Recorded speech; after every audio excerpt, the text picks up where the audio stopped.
So there's all these people lined up that are witnesses, that can testify, they can whatever.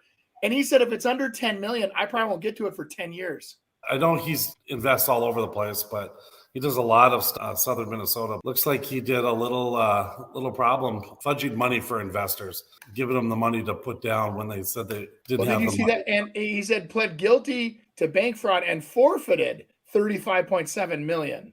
Yeah. He forfeited. The guy's making tons of money, and I think he worked at the hospital too, I think. Well, it says there, he's an anesthesiast. Oh, there we go. Okay. A nurse, anesthetist. Yeah.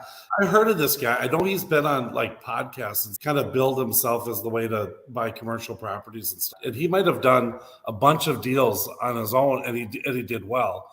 And now trying to get more deals. And what it sounded like is that he would get the money for the people that were actually doing the bank financing, but not telling the bank. And the bank wants to know that because they think, hey, the person I'm qualifying here is putting in $4 million. And so I'm owing them $8 million. I'm borrowing them $8 million. And then now these guys are doing a note on the side and they have zero into it. What was the name of his company? I've never, I'm being honest, I've never heard of the guy. Northwoods Management LLC. How many properties does he manage? I know he's done a ton. Okay, yeah, there it was, the $3.25 million. He put that into account of an investor applying for the loan. So you can't defraud the government. You can't defraud loans. You just can't do it. And that'll get you, and I'll bet you any money, there's a bunch of other properties he's got that are probably no problem and they're really good.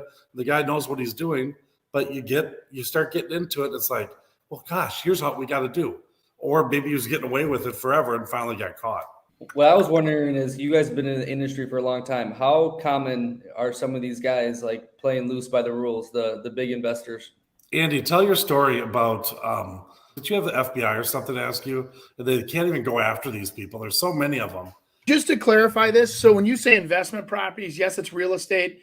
This is probably apartment buildings and commercial level 4+ unit kind of investments, I'm guessing. So commercial is played by a whole different set of rules, actually very loose compared to residential, single family, you're buying it to owner occupy. Whole different set of rules, okay? But yeah, back in the day, I did have a real close clip with some of this mortgage fraud stuff that was going on. And I had a couple properties that I walked away from, made sellers sign notes that said that they understand they're committing fraud and that we have no part of it. We've suggested they don't do this, and have everybody sign it, right? And they all signed it and they still closed on these deals. But what was happening, long story short, was there were people coming in with straw buyers and they were set up on, the stated income. They had decent credit scores so they could state their income. They'd buy these properties they couldn't afford. They'd have renters lined up that would actually try to rent the property from them. And then what would happen is the investor at the end of the day was paying the finder a fee. And so a lot of times what would happen was these houses, especially new construction, they were fraudulent and they'd say, okay, here's a Rambler that's $700,000. We're going to buy it for $1 million, but we're going to finish the basement and put on a deck. So we'll close it at $1 million with all of that finished, and you'll pay my remodeling company, $300,000. This was happening all over the Northwest. I mean, there was, you read the papers, it's long ago. But anyway, so at closing, this company would receive a check for $300,000. Where the fraud would happen is that the buyer that came in had no idea what they were doing. They were set up to make a fee, which would be paid at closing. The renters were lined up for a year. They'd give them enough money out of their proceeds to pay the rent for at least 6 months so that the FBI would not be involved. And then so they had all this well calculated.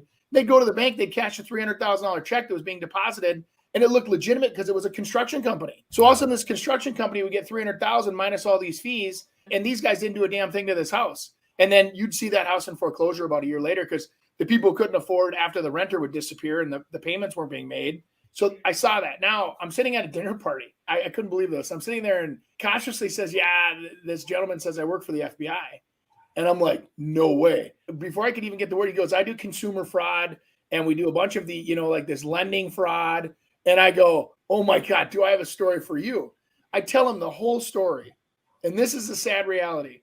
This whole story. And he goes, well, what do you think the value of the fraud was? And I go, I don't know, 300 grand. But I know they did it at least 10 times the same month because the banker, when they went to cash the check with my client, the banker said, wow, this is your 5th one this week. You guys are doing really well. Okay. So there's all these people lined up that are witnesses, that can testify, they can whatever. And he said, if it's under 10 million, I probably won't get to it for 10 years. There's so many other fraud cases out there and so many other, the white collar crimes that are happening. We wouldn't even get to that guy for 10 years. And I go, so what? Then get to him in 10 years. And they're like, well, if you want to start the paperwork, I'm like, oh my God, that may have changed now as now I have the FBI busting my door. But back then there was a threshold. There was so much going on at that time. They didn't have time to investigate this stuff. And so it was, and I say that I don't need the whole world to think that there's a bunch of fraud going on. Now it's a lot different than it was back in 2007, 8, and 9. There was a lot of weird stuff going on back then.